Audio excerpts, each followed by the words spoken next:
تمہارا اللہ تمہیں تب سے جانتا ہے جب تمہارے وجود کے لیے مٹی بھی اکٹھی نہیں کی گئی تھی، تم اپنی ماں کے وجود کا حصہ بھی نہیں بنے تھے۔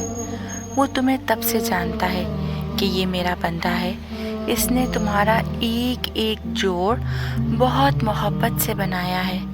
وہ تب بھی تمہیں جانتا ہوگا جب روز محشر تمہاری ماں تک تمہیں نہیں جانے گی۔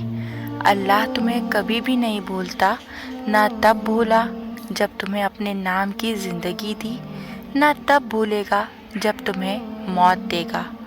وہ اللہ ہے، تمہارا اللہ۔ تم ہر وقت اپنے اللہ کی نگاہ میں ہو۔ کیا وہی نہ جانے گا جس نے پیدا کیا ہے؟ حالانکہ وہ باریک ہے اور باخبر ہے۔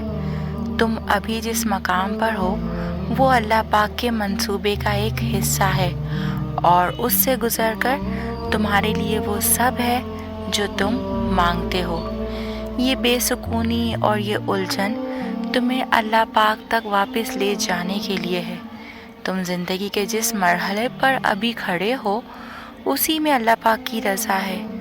جب تم یقین کا دعویٰ کرنے لگتے ہو تب وہ تمہیں یقین کے ساتھ آزماتا ہے، ان چیزوں کے ذریعے جن کے بغیر تم رہنے کا تصور بھی نہیں کر سکتے۔ وہ ان چیزوں کو تم سے چھینتا نہیں ہے، بس اپنے پاس سنبھال کر رکھ لیتا ہے اس وقت کے لیے جب تم اسے منانے آؤ اور وہ تمہاری جھولی میں انہیں واپس رکھ دے۔